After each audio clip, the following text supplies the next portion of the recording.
1989, CCP did something that shocked the entire world. China, the will of the people has been thwarted by the will of the people's government. It was late at night in Beijing, this morning our time, when a divided leadership of the Communist Party finally decided it had had enough. The anarchy in Beijing, it said, would have to end. For the next few days, Tiananmen Square becomes an island of liberty. Freedom of speech rules. It will not last.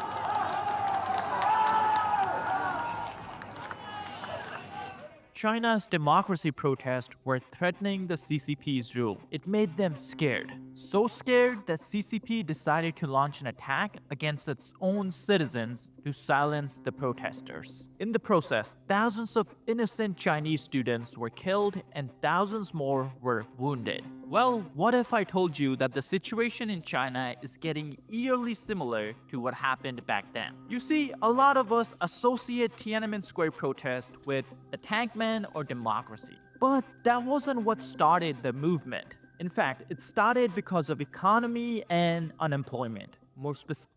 How many of y'all remember Tinanmen Square, the famous images of the citizen, the guy standing in front of the tank protesting? I mean, that takes balls, right? Stand in front of a tank. Hey, as you know, you're tuned in to the Political Decode. Go ahead and hit the like and subscribe as we continue. Specifically, youth unemployment. Now, we know it was already bad, but with tariffs, it's getting worse. Oh my gosh, I never expected that finding a job in 2025 would be harder than 2024. I have a friend from Zhejiang who complained to me a few days ago. He said their entire department was laid off. He's been working in this state-owned enterprise since graduation. We all thought it was a secure job, but who would have thought they were told to find a new job within 30 days? He was completely stunned because no one expected that even jobs at state-owned enterprises could be this unstable. This employment issue is really serious. It's not just that people over 35 are being laid off and struggling to find work. Now even young people in their mid-20s can't find jobs. When I graduated from university, I had a job with a salary of 3,000 yuan a month. I worked 2 shifts a day, 12 hours per shift. Such high-intensity work, yet the pay was so low. And this was in a big city like Tianjin. This year, over 10 million university graduates are entering the job market. So many people competing for jobs, I can already predict that my industry is likely to disappear. I work in real estate in Tianjin, but no one's making money. How can people afford to buy houses? I know the documents have been issued from above telling us not to talk down the real estate market, but the key issue is that everyone's pockets are empty. People don't have money to buy houses, right? Now, it's not about whether prices are high or low, it's that people are struggling to meet basic needs. Now, last time the Chinese government published the youth unemployment rate, it stood at 21.3%. This was back in June of 2023, and after announcing such a high rate, CCP announced that it will no longer be publishing this data in the future. CCP's logic was simple. You don't have a problem if you just don't measure it. Xi Jinping also assumed that people will just stop talking about this issue if CCP stops publishing the data. That's why if you guys can help us out by hitting that like and subscribe button down below, it will help us reach. Y'all have to remember, China is a communist country. They are a communist country. That means, you know, they are controlled. There's no question about it. The people are controlled. More people in the algorithm and get this news out to more people. But anyways, even though CCP is not publishing this data, we can still get a sense of how bad this situation has gotten since 2023 because the universities where these young people are graduating from, they keep track of how many of their students end up getting a job in their first year after graduating. Now, of course, I know that the university sample size is a lot smaller than what CCP was publishing, but it's the best we got. So, according to a report in Chinese media, the employment rate for Chinese university graduates in 2024 dropped to 55.5. That means more than 44% of graduates are unemployed. That's a big jump from 21% back in 2023. And Trump tariffs are definitely not helping the situation in 2025. You see, China's economy is highly unbalanced, and their only saving grace was the export economy. But ever since the trade war has started, the exports are falling off a cliff. cliff. Here we have Secretary of Treasury Scott Bessent explaining why China's economy is just not sustainable. Talking with others, China in particular is in need of a rebalancing. Recent data shows the Chinese economy tilting even further away from consumption toward manufacturing.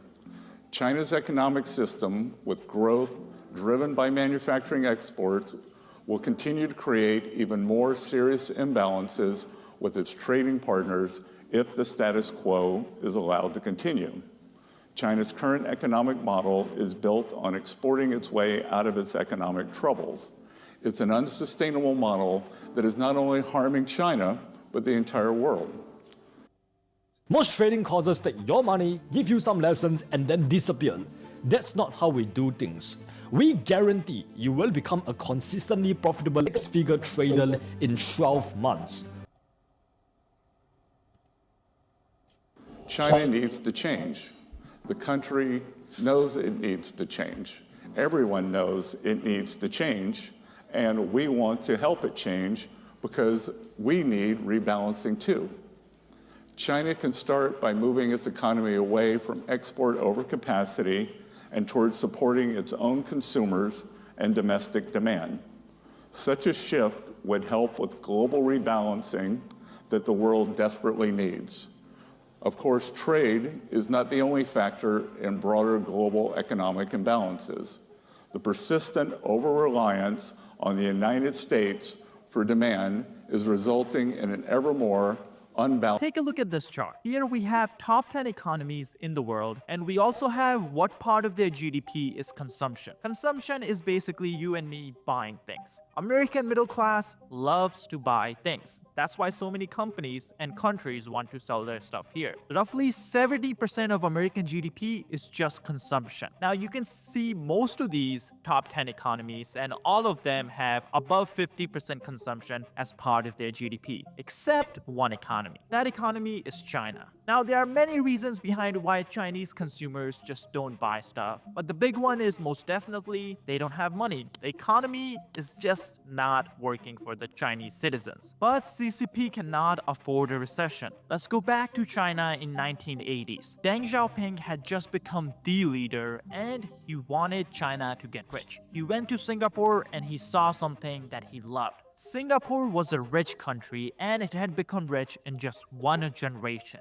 In fact, in just few decades. And best of all, Singapore was not a democracy or free speech loving country like in the West. When he saw all this, Deng decided that he wanted to do all this in China. So he went back to China and started implementing many economical reforms. Only economical, no political reforms. People were not about to get democracy and free speech. Now, of course, not everyone in the party agreed with Deng. Some people wanted to keep things how they were, and some people wanted even more reform. They wanted the political reforms too. But Deng was the absolute leader, so he went ahead with his plan to implement economic reforms. Now, Deng moved very fast, but when you go from communism to capitalism, things are bound to break a little bit. You see, what happened was Deng just changed the whole recruiting system in China. You see, before this, students were pretty much guaranteed a job by the CCP when they graduated, but now they had to compete for a job because on this new system, jobs were given out based on merit, or at least that's how things were supposed to work. In reality, corruption was rife.